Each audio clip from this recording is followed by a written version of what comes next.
병원에서 다들 우리가 돌아가지만 어쨌든 평생을 우리는 집에서 삽니다. 나이가 들면 특별히 나갈 데가 없어지면서 집에서 머무는 시간이 훨씬 더 많아져요. 집 안에서의 생활이 훨씬 더 편안해져야 되는 게 몸이 불편해지기 때문이에요. 옛날에 젊을 때야 오장육부가 다 건강한데 무슨 상관이겠어요. 나이가 들면 아프기 시작합니다. 걸음이 불편해지고요. 팔다리가 불편해지고요. 그리고 어지러워지기 시작하고요. 위험 요소들도 많아져요. 실제 낙상사고가 집안에서 제일 많이 일어나잖아요. 그래서 집은 안전한 공간이어야 돼요. 일상에서의 만족감이 집안에서 많이 결정이 되기 때문에 굉장히 쾌적해야 됩니다. 더군다나 집안이 쾌적하거나 안전하지 않거나 그럴 경우에는 나이가 들면서 면역이 약해지기 때문에 질병에 또 많이 노출될 수가 있거든요. 쾌적성과 이 주거 조건은 내 수명하고도 연결된다. 행복감하고도 연결된다 라고 말씀드릴 수 있습니다. 주거는 그냥 살던 집에서 그냥 사세요. 익숙한 사람들과 익숙한 환경 속에서 사는 게 제일 좋아요. 삶의 여건이라고 하는 게 옛날에 제한적인 것보다는 훨씬 더 도시화가 일어나면서 단일 공간들이 많아졌고 집 밖에 조금만 나오면 운동할 수 있는 공간들도 되게 많잖아요. 그런데 경우에 따라 이사 가야 되는 경우가 있어요. 예를 들어서 내가 사별을 했어. 아니면 아이들이 다 출가를 했어. 집이 너무 커. 그리고 내가 청소를 하기도 너무 힘들어. 그래서 집을 좀 줄여가야 되겠어. 아니면은 현금이 필요한데 집을 줄여가야 될 상황이야. 나이가 들어서 정말 이사를 해야 되는 상황이 보니까 한 번은 있더라고요. 돈이 있는 분하고 돈이 없는 분으로 나누어서 돈이 있는 분은 그냥 아무데나 가세요. 특별히 꼭 갈 군데 한 군데 알려달라 하면 백화점 근처 가시면 됩니다. 거기에 먹을 것도 있어. 쇼핑할 것도 있어. 거기 문화센터도 있어. 그런데 백화점 근처는 비싸요. 그럼 백화점 근처에 못 가면 어떡해요? 괜찮습니다. 복지관 근처 가시면 돼요. 복지관 1km 근방으로 해서 사시기를 제가 권해드리는 이유가 뭐냐. 첫째는 거기는 유비쿼터스예요. 다 있어요. 학습도 있고 건강도 있고 돌봄도 있고 다 있습니다. 그리고 거기엔 상주하는 복지사도 있고요. 거기엔 친구도 있고요. 각각의 전문가들이 와가지고 양질의 교육을 계속 하는데 적으면 50개, 많으면 150개 이상의 프로그램들이 있거든요. 전 세계를 통틀어 한국의 복지관 프로그램 제일 좋습니다. 이 프로그램들 속에서 뭐가 또 발생하냐면 복지관이 나를 관리를 해줘요. 특별히 독거 어르신들 같은 경우는 밥을 잘 못 먹는다? 도시락 서비스 다 오고요. 복지관까지 걸어 못 오시면 그 복지관을 통해서 말법 서비스 다 오면서 독거 어르신들에 대한 돌봄 서비스까지 다 진행이 됩니다. 가까이 사시는 게 좋아요. 65세 넘어야 되지만 예비 노인들도 받을 수 있거든요. 저는 복지관 근처 너무 좋습니다. 나이가 들면 그냥 있어도 별로 안 예뻐요.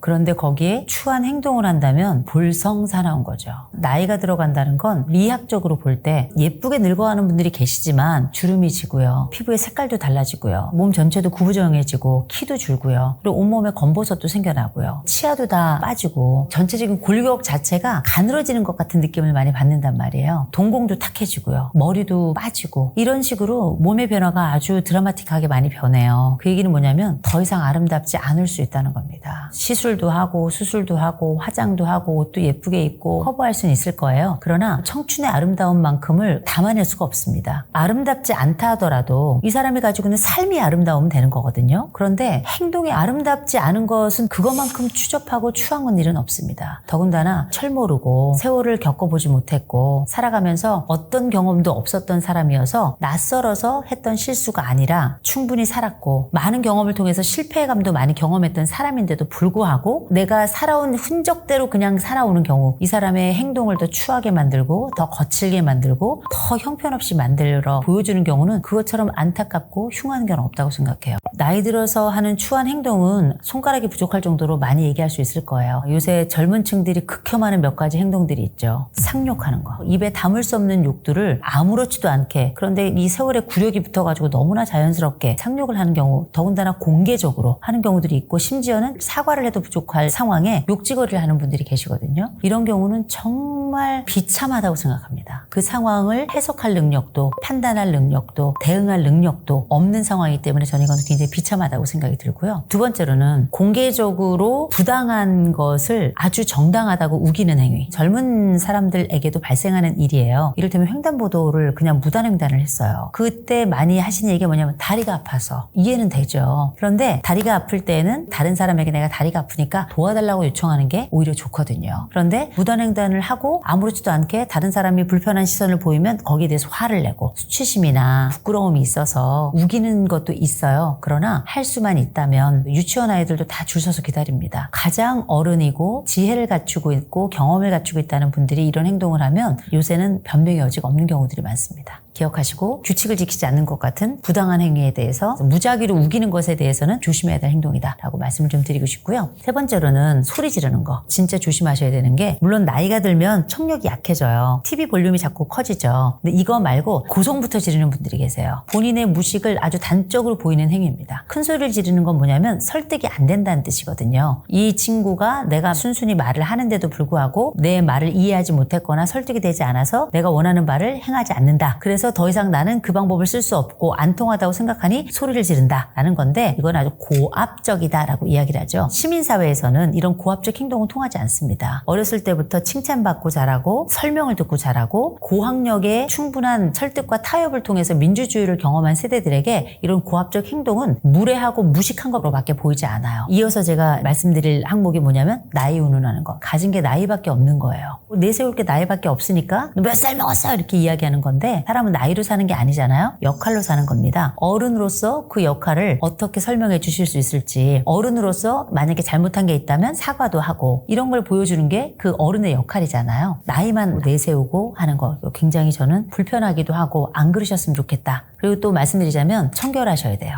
지저분하게 다니시는 거 안 돼요. 물론 나이 들면 냄새가 나요. 옛날만큼 옷을 사지도 않습니다. 몸이 힘들다 보니까 세탁도 안 하게 되는 경우들도 왕왕 있거든요. 근데 남녀노소 불구하고 사회에서 같이 살아간다는 건 사회생활을 하는 거예요. 그러면 나 혼자 사는 게 아니라 타인과도 함께 사는 거거든요. 그럴 경우에는 내가 내 몸을 정결하게 하는 게 굉장히 중요해요. 특별히 우리가 나이 들어서는 어떤 병변이 와가지고 내가 넘어지거나 쓰러질 수 있잖아요. 지저분하면 아무도 안 도와줘요. 노숙자라고 생각을 한다고요. 깨끗하고 정갈해보세요. 너나 할 것 없이 달려와서 도와줍니다. 도움을 받을 하나의 방법이기도 해요. 또 이 몸을 청결하게 한다는 건 뭘 얘기하냐면 내 스스로를 관리하는 행위예요. 다른 사람에게도 부끄럽지 않지만 질병이나 면역 문제에 있어서도 덜 노출되고 이런 게 있잖아요. 그리고 또 옷을 자주 갈아입지 않으면 비듬이라든지 냄새라든지 이런 것들이 벌레들을 꼬이게 할 수도 있는 거니까 일단 내 몸을 청결하게 해서 나의 건강관리와 더불어서 다른 사람에 대한 일종의 매너를 보여주시는 거. 어떤 분들은 향수를 너무 쏟아붓는 분들도 계세요. 그것도 정말 고통스럽습니다. 가볍게만.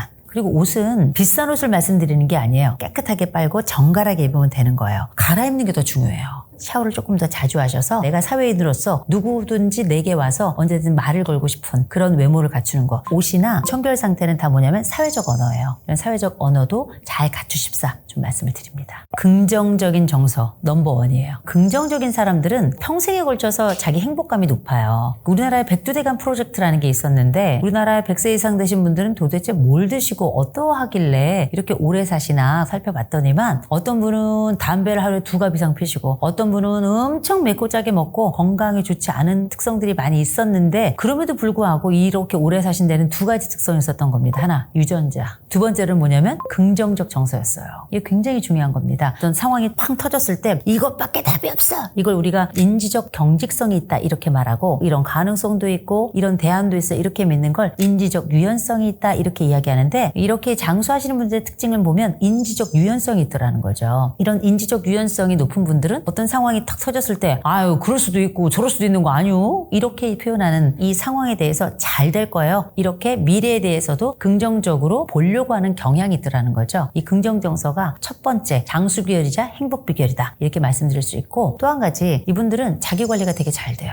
음식 관리, 몸 관리, 아침에 일어나는 시간, 그 다음에 저녁에 주무시는 시간이 거의 일정하고 자기만의 운동 방법이 있고 자기만의 일과가 있더라는 거죠. 일명 우리가 루틴이라고 영어로 보통 많이 부르는 규칙적 일과가 정해져 있고 이변이 없는 한 이걸 지켜나가더라는 거죠. 그러니까 어떻게 변수에 대한 통제를 할 수 있는 거예요. 세 번째로는 이분들은 독립성이 굉장히 강했습니다. 누군가에 의지하기보다 내가 먼저 찾아 나가서 하고 다른 사람의 도움을 최대한 안 받으려고 하고 내가 어떤 일을 할 때에도 물어서 하고 어떤 일을 맡기기보다는 스스로 하려고 하고 이런 독립적인 특성이 굉장히 잘 드러났기 때문에 내가 가지고 있는 긍정 정서와 나에 대한 관리 이런 독립성이 또 뭐하고 연결되냐면 네 번째 인간관계 능력하고도 연결이 돼요. 자식들하고 되게 잘 지내요. 가까운 사람들이 꽤 많아요. 이웃 관계가 있어요. 이웃이라고 하는 건 자주 오가면서 그 사람과 나 사이의 생사를 서로 자주 확인하는 거 아니겠습니까? 그 다음에 서로 간의 스토리를 알고 그리고 서로를 걱정해주고 사회적 연대력을 가지고 있더라고요. 그냥 하루아침에 만들어지는 것이 아니라 어쩌면 이분들의 긍정 정서가 어쩌면 이분들의 예측 가능한 자기관리 능력이 어쩌면 이분들의 이런 독립적인 능력이 함께 아우러져서 만들어진 능력이 아닐까 전 그렇게 생각이 들고요. 그리고 또 이분들은 스스로 괜찮은 사는 사람이라고 생각해요.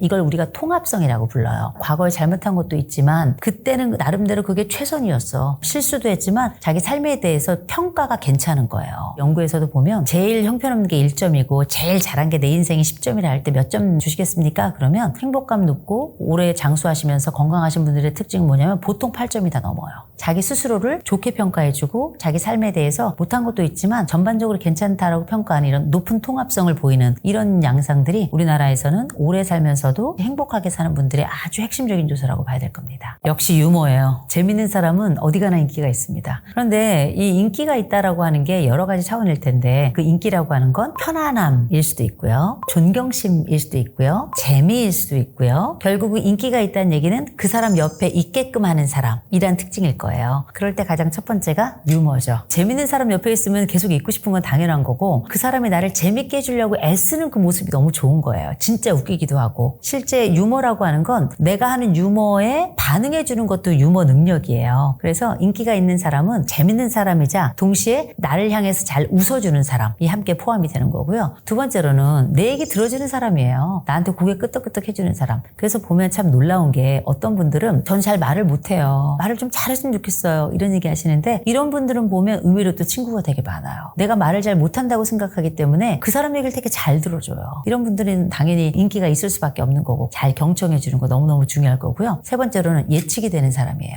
다른 말로 바꿔볼게요. 일관성이 있는 성실한 사람. 이 사람은 안전한 사람이에요. 언제 만나도 편안한 사람이고 이 사람이 항상 그 자리에 있을 거라고 예측이 되는 사람이라서 모임이 있으면 이 사람은 당연히 오는 사람이 되는 거죠. 그 다음번에 있는 항목이 뭐냐면 솔직한 사람이에요. 이 사람은 정직해. 거짓말 안 하고 헛소리 안 하고 뻥치지 않고 큰 소리 치지 않고 참 이 사람은 믿을 만한 사람이고 그리고 이 사람은 항상 옆에 있고 싶은 사람이다 생각이 들죠. 마지막으로는 돈 잘 쓰는 사람이에요. 나올 때마다 오늘은 내가 쏜다. 내일도 내가 쏜다. 사실 나이 들어가면서 경제적으로 조금씩은 다 쪼들리기 마련이고 우리 주머니 사정이 다들 그렇잖아요. 언제든지 와서 약간 잘난 척은 할지 모르겠지만 너 위해서 이렇게 밥 사줄 수 있어서 너무 좋아. 뭐 이런 거 있잖아요. 이런 인심 좋은 사람이 있으면 인기 만점이죠. 그렇게 편안한 자리를 만들어주는 친구가 있다면 정말 최고로 인기 있는 사람이 될 수 있겠죠. 물론 돈을 쓴다 그래서 이 사람의 진심까지 얻을 수 있는 건 아니에요. 그러나 그렇게 마음을 돈을 통해서도 얻을 수 있는 거 아니겠습니까? 인기 있는 사람이 되는 방법도 여러 가지가 있겠지만 제일 중요한 건 인기 없어도 돼요. 건강하고 별 문제 없이 어떤 일 막 터지면 얼마나 힘들어요. 근데 별일 없이 살고 있고 앞으로도 별일이 없었으면 좋겠거든요. 그럼 저는 평생 행복한 사람이다 이렇게 말씀드리고 싶어요. 인기가 없더라도 내게 별일이 없다면 나는 행복하다. 그리고 약간 인기가 있을 수 있다면 땡큐다 이렇게 말씀드리고 싶습니다.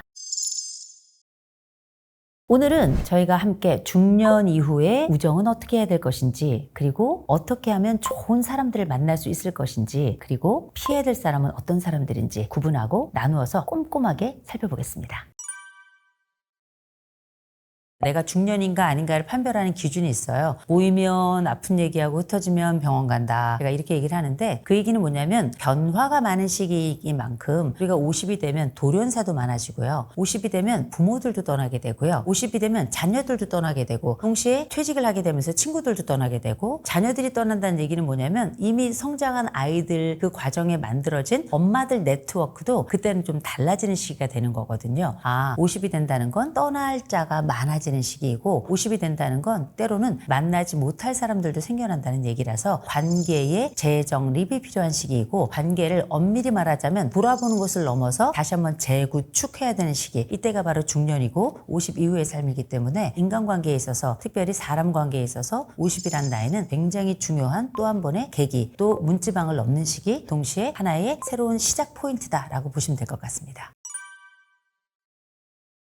일단 나이 들면서 우정은 깊어진다 하는 분들도 많이 계시는데 나이 들면서 우정이라고 하는 건 대부분 친구들이 이제 아프거나 죽어요. 그러기 시작하는 나이기 때문에 우정도 그만큼 때로는 간절해지기도 하고 때로는 우리가 인생 살아가면서 우정이라고 생각했지만 우정이 아니었던 걸 판별하는 시기가 또 50 정도인 것 같아요. 그러면서 우정이라고 하는 게 사실 나이가 들어가면서는 굉장히 중요한 의미를 갖는 게 이 우정을 가지고 있는 이 친구들이 내 인생의 모자이크를 형성해요. 내가 기억하지 생각하지도 못했던 그 순간을 이 친구들이 기억했다가 나중에 동창회나 아니면 서로 간에 모임을 갖게 되면 그때 이 친구들이 딱 나와가지고 야, 너 옛날에 이렇게 했잖니? 너 니네 집 갔을 때 너 이런 거 했었잖니? 나는 전혀 생각이 나지 않아요. 그런데 잊어버렸던 혹은 잃어버렸다고 생각했던 그 내 인생의 조각들을 그 친구들이 채워주면서 나의 삶이 완성체로 가는 거거든요. 그런 면에 있어서 어쩌면 우정이라는 이름으로 함께 있던 그 친구들은 나에게는 내 인생의 장면을 만들어줄 뿐만 아니라 내 인생을 완성시켜준 사람들이다. 이렇게 보시면 될 것 같고 또 그 친구들이 나랑 함께 성장해 가고 나와 함께 시간을 보내면서 나의 정서에도 영향을 많이 미치고 결정에도 영향을 많이 미쳐요. 여기 우리 구독자 여러분들 중에 친구들이 야, 그 남자 안 되겠다. 그래서 결혼 파토난 친구들도 있을걸요? 지금 생각하는 거죠. 그 친구들이 왼수였구나. 뭐 이렇게 생각이 들 수도 있을 거예요. 그때 지금의 이 남자랑 사느니 그 남자가 낫었더랬는데 뭐 이랬을 수도 있으니까. 근데 내가 그때 느끼는 그 감정에 굉장히 중요한 감정의 톤을 형성했던 것도 바로 그 친구들이었고 결혼도 비슷한 시기에 하는 경우가 되게 많아요. 그래서 이런 경우라면 생애를 거쳐가면서 영향을 미치게 되는 거거든요. 그렇게 또래가 비슷한 사람들이라면 그렇게 또 영향을 미치지만 나이 차이가 많이 나는 우정도 있죠. 저 같은 경우도 뭐 25, 30살 이렇게 차이 나는 언니들도 있어요. 근데 25, 30살이면 저희 엄마하고 차이거든요. 그런데 엄마는 엄마고 언니는 언니예요. 이런 언니들 혹은 저보다 나이가 더 많이 차이 나는 아래로 차이 나는 친구들도 있어요. 이런 친구들 같은 경우도 저와는 우정이란 관계로 연결돼 있거든요. 근데 이렇게 나이가 차이가 나는 우정 같은 경우에는 세대 차이가 어떤 것인지를 보기도 하지만 동시에 그 사람들을 통해서 내 아랫세대를 확인하기도 하고 내 윗세대의 경험을 읽기도 하면서 나이가 거의 30살 가까이 차이 나는 그 언니 얘기 들으면서 엄마를 이해해요. 아랫세대하고 이 우정을 맺어갈 때에는 그 아랫세대들이 가지고 있는 특징도 알고 그 또래들이 어떤 정서를 가지고 있는지도 알고 또 여러 정보를 얻기도 하고 이런 식으로 삶의 지평이 넓어지는 겁니다. 우리가 좋은 사람 만나려고 애쓰죠. 정말 좋은 일이에요. 또 좋은 사람 만나야 됩니다. 또 좋은 사람 만난다면 행운이에요. 근데 그런 모든 조건들을 충족시키기 위해서 꼭 필요한 게 하나 있습니다. 본인이 좋은 사람이어야 돼요. 좋은 사람이 되려고 해야 돼요. 누군가에게 좋은 사람이 되기 위해서 애를 또 써야 돼요. 이런 것들이 다 상호적인 관계이기 때문에 일방적으로 좋은 건 그건 희생이라고 부르지 우정이라고 하지 않습니다. 그래서 내가 좋은 사람 만나고 싶고 좋은 우정을 나누고 싶다면 오늘은 무엇을 하면 좋을까? 그 고민을 먼저 시작하신다면 여러분들은 벌써 그 옆에 좋은 사람들이 바글바글 할 겁니다. 만나면 좋은 친구 있잖아요. 만나면 좋은 친구 맞아요. 그런데 친구들도 이렇게 좀 만나보면 어떤 애는 좀 꿀꿀해요. 어떤 애는 좀 밝아요. 어떤 애는 너무 잘난 척을 해. 정말 밥맛 없죠. 그리고 어떤 애들은 굉장히 또 웃긴 애들이 있어요. 이런 친구들이 다 다양하지만 그런 친구들 중에도 더 만나고 싶은 친구들이 있고 덜 만나고 싶은 친구들이 있습니다만 그럼에도 불구하고 저는 기본적으로 만나라 이렇게 말씀을 드려요. 왜냐하면 우리가 20대, 30대 친구들하고는 완전히 다릅니다. 20대, 30대 친구들은 그냥 뭐 상처를 주기도 하고 상처를 받기도 하고 나이 먹는다고 상처 안 받고 상처 안 주는 건 아니에요. 그러나 이 친구들이 나의 기억을 가지고 있고 두 번째로는 이 친구들은 어쨌든 오랜 세월을 거쳐서 검증이 된 친구들이에요. 이 검증이 된 친구들은 우리가 새로운 친구를 사귀는 것보다 훨씬 더 중요합니다. 그래서 저는 꼭 나이 들어서 만나야 될 친구들이 두 개의 그룹이 있다고 저는 생각을 해요. 하나는 슈퍼 친구라는 게 있고요. 또 하나는 삽 친구라고 하는 게 있습니다. 슈퍼 친구라고 하는 게 슈퍼마켓에 같이 가는 친구가 아니고요. 이 친구는 내가 어린 시절 또 지난 시절 생각해보니까 참 고마웠어. 참 괜찮은 친구야. 심지어 지금 생각해도 괜찮은 친구야. 어떨 땐 또 나를 위해서 나서주고 내 편이 되어주고 어떨 때는 나를 위로해주고 내 옆에 있어주고 또 나와 유쾌한 유머를 나누고 이런 좋았던 기억을 가지고 있던 친구들이 있단 말이에요. 이런 친구들이 슈퍼, 곧 내 인생의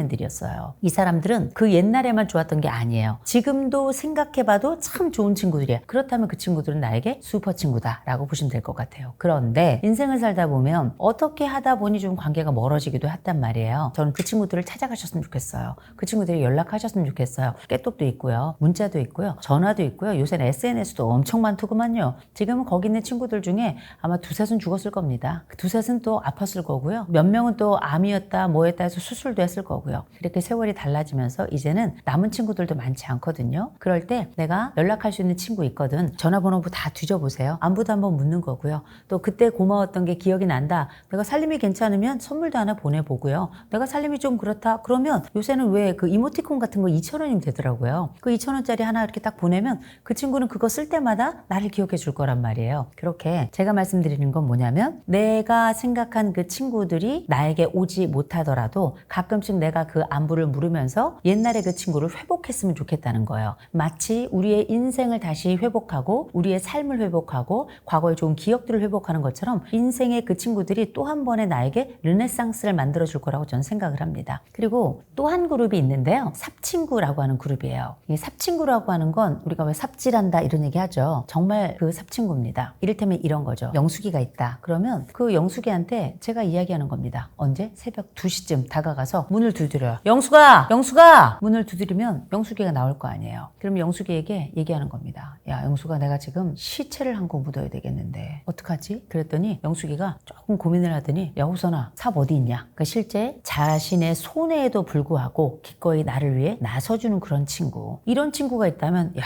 세상에 무서울 게 없을 것 같아요. 이런 친구 있으면 저는 세상에 두려울 것도 없고요. 이렇게 든든할 수가 있을까요? 근데 이제 제가 살아보니까 이런 삽친구는 없더라고요. 없고 제가 만약에 이렇게 부탁을 하러 가면 정말 좋은 친구는 바로 112에 전화하죠. 똑바로 살으라고. 우리가 인생을 살아가면서 새로운 친구를 사귀는 게 참 어렵습니다. 두렵기도 하고요. 그 낯선 자가 나에게 어떤 의미일지 또 그 사람에게 모든 걸 다 잘 보이거나 또 모든 걸 다 갖추어야 된다는 게 참 어려운데 옛날 그 좋았던 친구들은 옛날에 그 반바지 입고 그냥 빤스바람에 있어도 괜찮았던 것처럼 정정할게요. 팬티입니다. 이런 속옷 차림으로 있어도 불편하지 않고 우리가 남루한 옷을 입다 하더라도 그 친구가 나를 밀어내지 않고 머리를 그렇게 정돈하지 않고 좀 헝클어졌어도 또 때로는 가끔 방구를 끼더라도 이해해주는 친구가 있다는 것만으로도 얼마나 벅찬 일이에요. 얼마나 신나는 일이에요. 얼마나 감사한 일이에요. 그 친구들도 곧 아플 겁니다. 그 친구들도 어쩌면 우리가 또 다른 이별을 하게 될지도 몰라요. 그 전에 만났으면 좋겠어요. 전 새로운 친구는 많이 만나라고 말씀드려요. 요새 유튜브들 보니까 손절하라고 뭐 그렇게 많이 얘기 나오더라고요. 손절할 만한 사람은 있죠. 손절하는 거 다 괜찮은데 중년 정도가 되면 손절이고 나발이고 필요 없어요. 남은 게 한 줌이에요. 다 아프거나 죽거나 했는데 뭐 누가 손절할 대상이 있어야 무슨 손절이고 뭐고 할 거 아니에요. 그래서 저는 이런 말씀을 드립니다. 우리가 수명이 길어졌습니다. 그러면 옛날에는 우리가 짧게 살면서 가족 중심의 구성이 굉장히 중요했어요. 내가 내 아이들을 그렇게 키웠듯이 우리 아이들이 나를 그렇게 부양하면서 순환적 부양이 일어났던 그 시절이기 때문에 그때는 우리가 손절하면서 우리 가족들 중심으로 해가지고 살아도 상관이 없었어요. 지금 아이들이 우리를 부양하지 않습니다. 그리고 이제 우리가 마처 시대라고 하잖아요. 마지막 세대이자 부양을 받지 못한 첫 세대라고. 이런 세대들이 시작이 될 때에는 우리가 지금부터는 또 다른 우리를 지탱해줄 네트워크가 필요한 거예요. 관계 네트워크. 그 관계 네트워크라는 거에 내 친구도 내 네트워크가 될 수 있고요. 또 내가 새롭게 만나는 사람들도 또 다른 네트워크가 될 수 있기 때문에 관계에 있어서도 내가 과거에 알고 있던 이런 사람들 플러스 새로운 사람들을 만난다면 우리는 또 하나의 망을 갖게 되는 거라 이제는 손절의 시대가 아니라 연결의 시대인 겁니다. 그래서 이런 연결을 통해서 나를 받쳐주는 수많은 망들이 나의 정서를 받쳐주고 나의 신체를 받쳐주고 나의 복지를 받쳐주고 나의 미래를 받쳐주면서 내가 오랫동안 살아갈 동안에 나의 행복감과 안전감을 만들어주는 거예요. 이게 굉장히 중요합니다.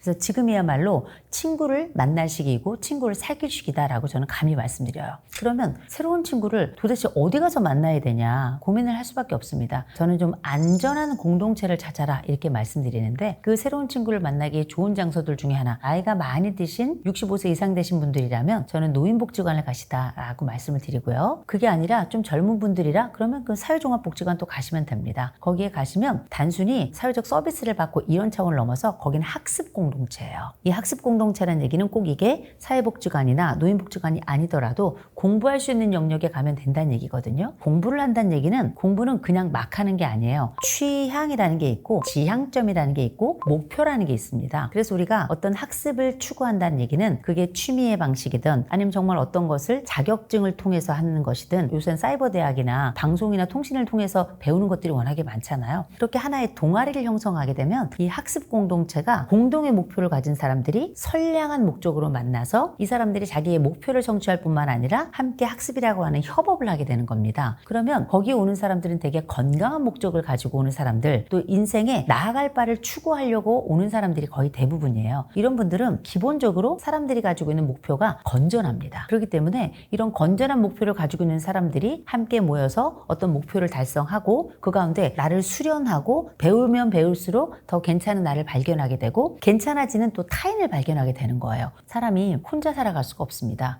다른 사람을 보면서 그렇게 배우게 인간은 구조가 돼 있고요. 또 이런 의미를 추구하고 학습을 추구하는 사람들은 보면 성향도 비슷한 경우들이 많이 있어요. 어쩌면 우리는 가장 비슷한 거울 대상과 같은 사람들을 거기서 만날 수 있을 것이다. 나와 비슷한 욕망을 가지고 있고 나와 비슷한 에너지를 가지고 있고 거울과도 같은 사람들을 만나러 가는 거라 가장 안전할 수도 있고 또 가장 힘찰 수도 있고 어쩌면 가장 급속하게 친밀감을 경험할 수도 있는 그룹이다. 제가 감히 그렇게 말씀드릴 수 있으니 한 번쯤은 어딜 찾아가야 될지 모르겠다. 가까운 복지관도 괜찮고요. 아니면 요새 평생학습관들도 다들 무료로 받을 수 있는 학습 공간 굉장히 많고 또 도서관에 가시면 거기 또 여러 클래스들이 많이 있고요. 또 제가 말씀드렸던 저도 사이버 대학이 있잖아요. 사이버 대학이나 아니면 방송통신대학이나 기꺼이 신청하셔가지고 새로운 학습을 도모하시는 거 의미도 있고 재미도 있고 때로는 뭐 학위도 받고 굉장히 재미있는 인생 순례길이 되지 않을까 싶어요.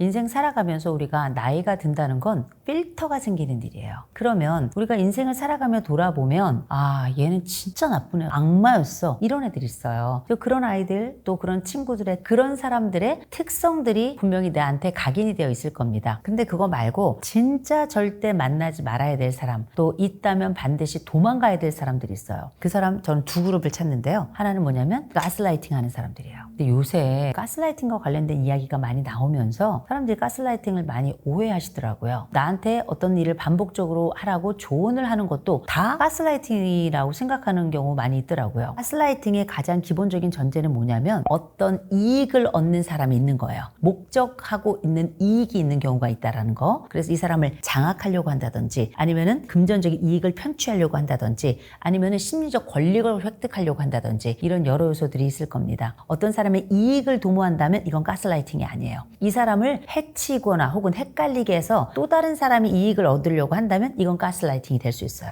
일단 큰 구분은 그렇게 보시면 될 것 같고요. 그런 차원에서 가스라이팅 하는 사람들이 있습니다. 그래서 이 사람을 자꾸 헷갈리게 하고 판단하지 못하게 하고 심지어는 어떤 상황에서 자기가 얻을 이익을 더 극대화하기 위해서 이 사람의 이익 가져가야 될 것마저 편취하고 이런 사람들이 있거든요. 이런 사람들이 머릿속에 떠오르는 사람이 있다면 이 사람은 가스라이팅 하는 사람이 맞고 이런 사람들은 도망가는 게 맞아요. 왜냐하면 가스라이팅을 한다는 얘기는 이미 내가 가스라이팅을 받는다는 얘기하고 거의 같은 말로 봐야 될 것 같아요. 근데 이렇게 가스라이팅이 잘 되는 사람들이 있어요. 마치 이건 최면에 잘 걸리는 사람이 따로 있는 것처럼 최면은 아무나 잘 걸리는 게 아니에요. 최면 감수성이라는 게 있는데 이 최면 감수성이 높은 사람들이 전 세계에서 10에서 한 15% 정도가 돼요. 그런 것처럼 가스라이팅을 잘 당하는 사람들이 있어요. 어떤 것에 있어서 거절을 잘 못하는 사람들, 기본적으로 심성이 착하면서도 다른 사람이 상처받을까 봐 고민하는 사람들, 또 내가 이미 상처를 많이 받아봤던 사람들, 어렸을 때 굉장히 억압적인 환경 속에서 자라면서 누군가가 강하게 이야기했을 때 이 사람을 거절하지 못하도록 그렇게 머리 구조가 형성된 사람들이 있어요. 이런 분들은 스스로 내가 가스라이팅을 잘 당하는 사람인지 아닌 사람인지 한번 체크리스트 같은 것도 한번 해봤으면 좋겠어요. 다만 구분할 것, 이 세상에 나에게 조언하거나 어떤 이야기를 해주는 모든 사람들이 나에게 가스라이팅을 하는 사람은 아니라는 거, 이건 먼저 기억하신 상태에서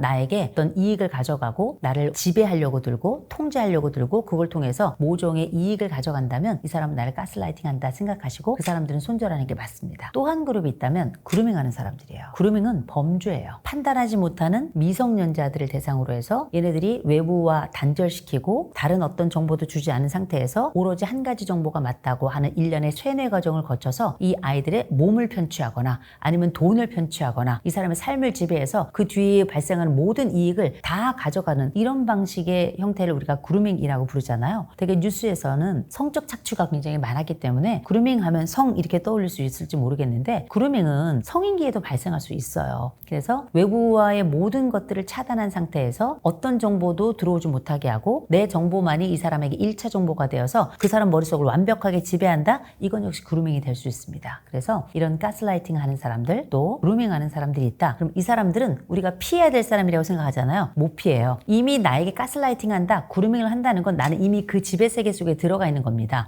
근데 누군가 자꾸 주변에서 얘기해 주는 거예요. 그 사람 아닌 것 같아. 그건 좀 이상한 것 같아. 그럴 때 이 사람이 이상한가 아닌가는 적어도 한 사람이 이상하다 그럴 때 믿지 마시고요. 전혀 알지 못하는 한 3사람 정도에게 거기에는 전문가도 한 명 들어가면 좋아요. 이를테면 상담가나 혹은 뭐 정신과 의사나 이렇게 전문가들에게 물어보시면 이게 가스라이팅인지 아닌지 정확하게 판별을 해줄 겁니다. 그런 일이 딱 벌어져서 이 사람이 가스라이팅을 한다, 그루밍을 한다 딱 되잖아요. 도망가야 돼요. 우리는 그들을 이길 수 없습니다. 그럴 땐 어떻게 해야 되나? 도망가야 돼요. 도망가는 게 부끄러워요? 여러분, 도망가는 게 부끄럽지만 도움이 됩니다.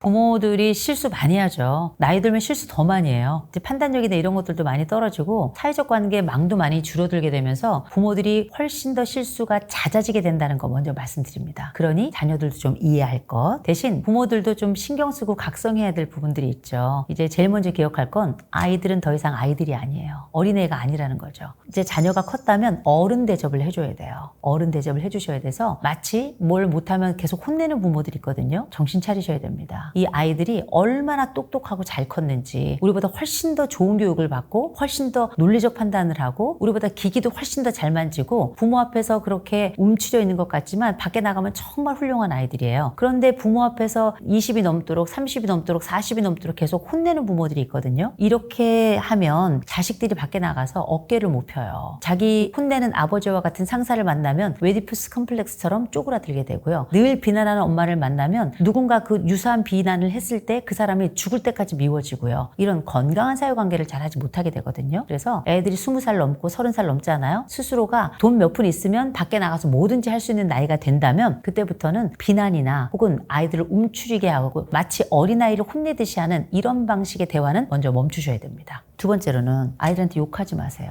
개새끼 소새끼 욕하는 부모들이 있어요. 아주 상스럽고요. 그걸 누가 어른이라고 생각하겠습니까? 그런데 자식들한테 네가 자식이 내 자식인데 그러면 내가 너한테 자식한테 그런 소리도 못하냐? 이러면서 욕은 아니지만 욕보다 더한 얘기를 하는 분들 계시거든요. 사회적 관계입니다. 나이가 든 자녀들은 부모 자식 관계라기보다 사회적 관계라고 생각하셔야 돼요. 그래서 어른답게 행동하셨으면 좋겠어요. 부모답게 행동하는 것도 중요하지만 어른답게 행동하는 건 더 중요합니다. 말씀 조심해 주시고 그리고 손가락질 함부로 하지 마시고 옆집 총각한테 그렇게 못하잖아요. 내 자식이 큰다면 그는 내 옆집 총각하고 똑같은 거예요. 매너 있게 대하셔야 됩니다. 그리고 그가 가장 아파하는 말 절대 하시면 안 돼요. 이를테면 예를 들어서 둘째인 아이한테 넌 왜 이렇게 머리가 나쁘니? 넌 여기 형만 못하니? 이렇게 평생 경쟁하면서 비교 속에서 자기의 존재감을 키우려고 애썼던 자식들이 있거든요. 그런 자식들에게는 정말 그거 뼈아픈 이야기예요. 예를 들어서 어렸을 때부터 외모 컴플렉스가 있다? 그런 아이들에게 못생겼다는 얘기 하시면 안 되는 거고요. 너는 클수록 좋아져. 너는 어쩜 이렇게 예쁘니? 이런 얘기 해주셔야 되는 거고 또 늘 형제들한테 뒤졌다고 생각하는 그런 또 하나의 열등감을 가지고 있는 친구들에게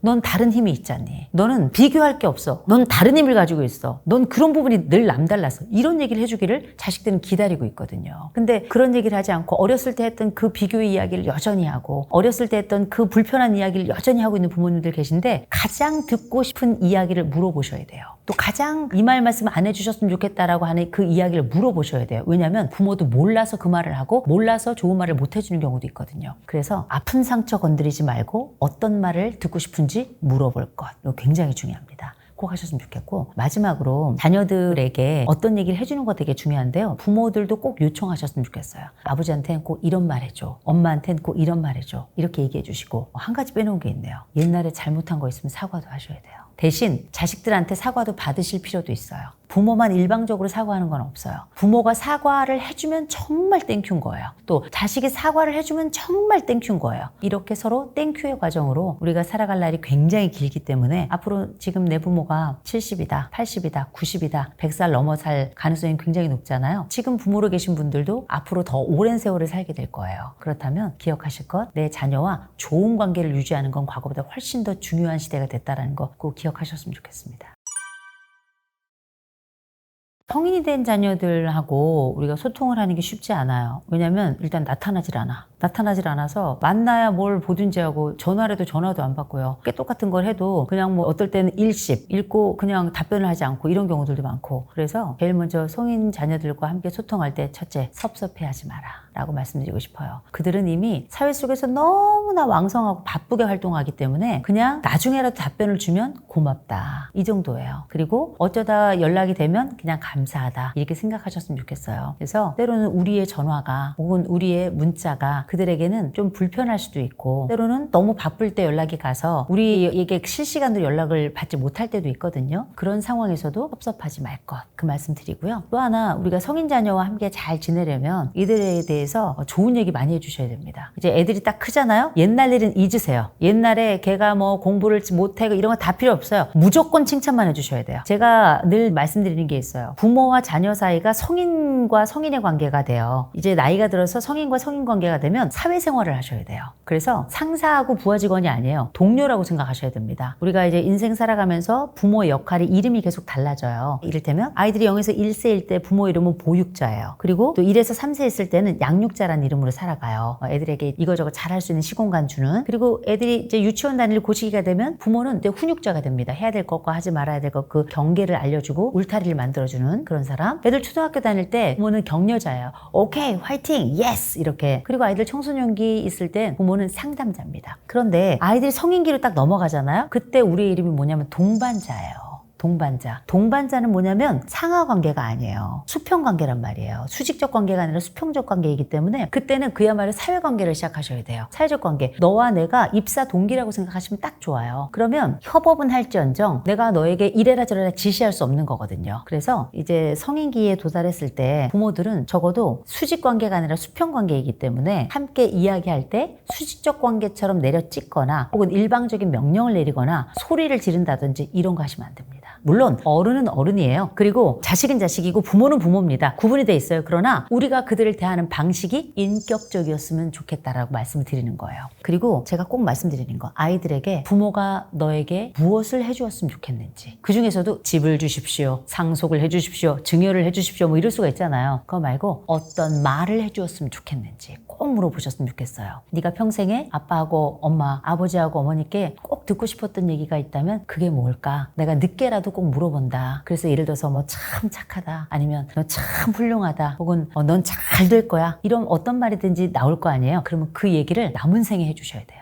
얼마나 좋아요. 듣고 또 듣고 또 들어도 내가 평생에 못 들었기 때문에 지금 듣고 또 듣고 또 듣고 또 듣고 또 들어도 그냥 그 말이 좋은 거거든요. 그렇게 해주시면 좋아요. 마지막으로 아이들에게 큰애든 둘째든 상관없이 꼭 해주셨으면 하는 말이 있어요. 애들한테 얘기해 주시기 바랍니다. 너는 뭐가 돼도 될 거야. 너는 잘 될 거야. 너는 뭐가 돼도 될 거야. 이거 꼭 해주셨으면 좋겠어요. 이게 우리 인생이 길어졌죠. 아이들 인생도 더 길어졌습니다. 그럴 동안에 아이들은 제1의 직업에서 끝나지 않고요. 제2의 직업, 제3의 직업, 제4의 직업, 제5의 직업까지 쭉 연속될 가능성이 굉장히 높고요. 또 제1의 직업 안에서도 제2의 직업 안에서도 끊임없이 계속 일을 해나가고 성과를 내야 되고 거기에 따른 승진을 해야 되고 그러면서 복잡하고 아주 험한 또 그리고 스트레스 강한 일들이 굉장히 많잖아요. 그렇게 흔들리고 넘어지고 쓰러지고 아프고 넘어질 때 아이들에게 넌 잘 될 거야. 걱정하지 마라. 이런 얘기 해주셨으면 좋겠어요. 그리고 제가 늘 드리는 말씀 중에 하나 뭐가 있냐면 우리 부모님들이 아이들에게 극복의 스토리를 좀 얘기해 주셨으면 좋겠어요.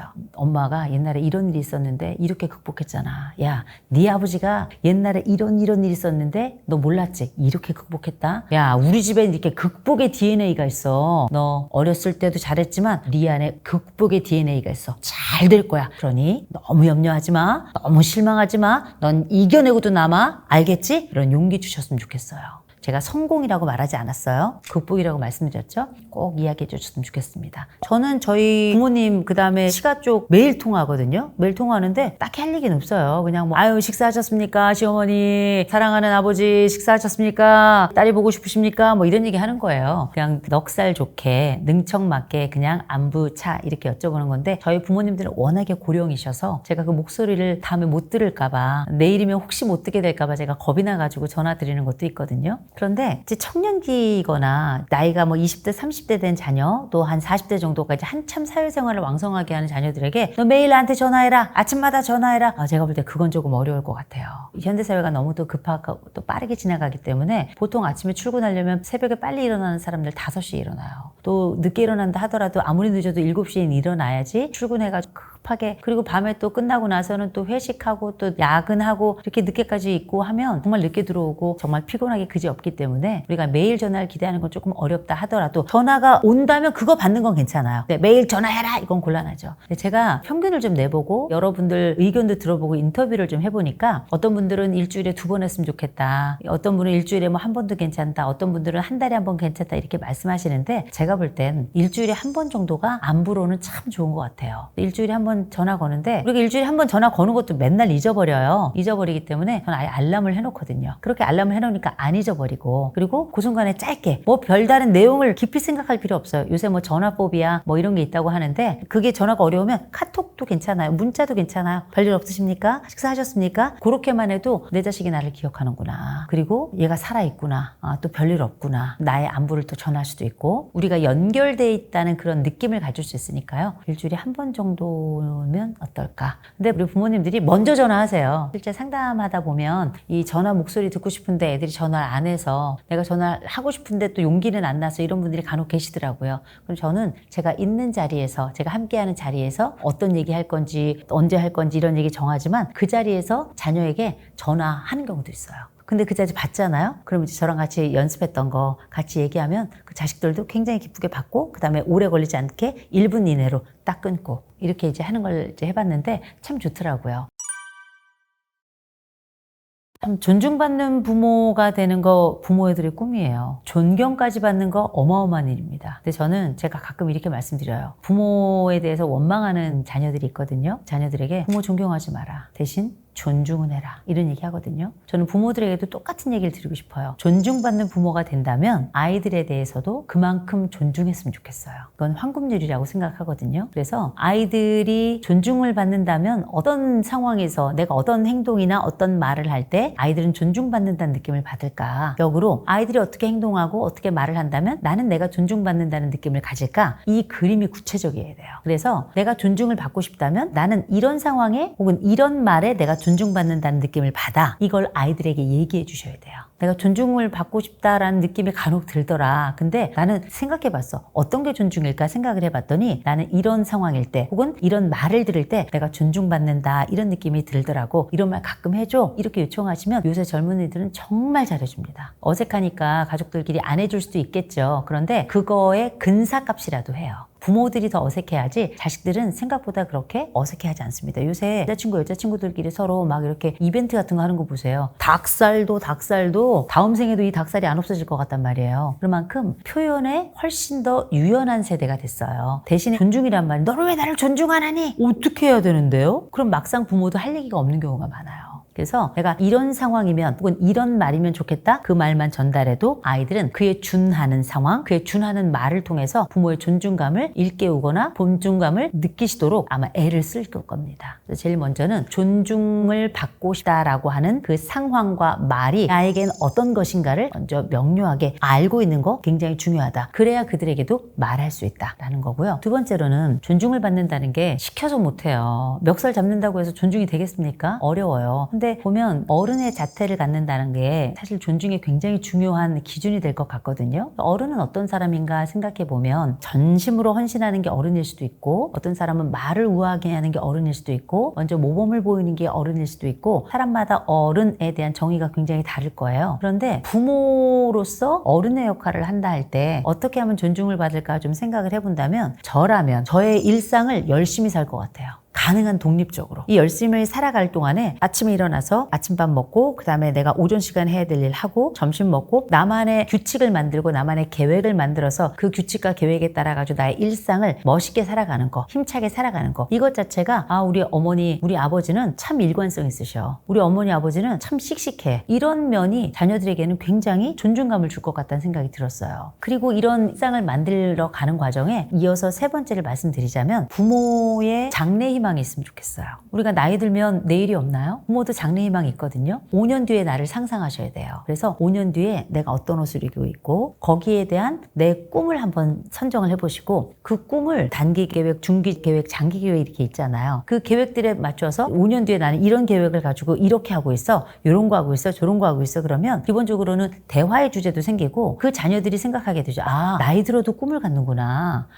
나이 들어서도 이렇게 열심히 사는 거구나. 나이 들어간다는 건 이런 꿈을 꾸면서 사는 거구나. 이런 늙어감을, 나이 들어감을 배우면서 becoming, 어떤 존재가 되어간다는 걸 다시 한번 느끼는 거거든요. 그래서 나이 들어가면서 부모들의 꿈을 꾸어보는 거 꼭 권해드리고, 마지막으로 늘 어느 전문가나 하는 이야기지만 말 예쁘게 하셔야 돼요. 말을 예쁘게. 언어는 존재의 집입니다. 하이데거가 이런 얘기를 했는데요. 언어는 존재의 집이라는 얘기는 뭐냐면 이 사람이 어떤 말을 쓰는지를 보면 이 사람이 어떤 사람인지를 알게 되는 거예요. 욕하는 사람은 그 안에 욕이 있는 거예요. 누군가를 치유하는 사람은, 치유적인 말을 하는 사람은 그 안에 치유의 영혼이 있는 겁니다. 그리고 누군가에게 아름다운 말을 하는 사람은 그 사람 자체가 아름다운 거예요. 꽃이 꽃향기를 내는 거거든요. 그리고 우리가 생각하지 못했던 화장실에서 똥내가 나는 거고요. 그렇게 어른이라면 젊은 세대들, 특별히 내 자식들이 기대하는 부끄럽지 않은 부모, 이를테면 선한 말을 하는 부모, 또 아름다운 말을 하는 부모, 칭찬을 하는 부모, 그리고 톤을 아름답게 하려고 하는 부모.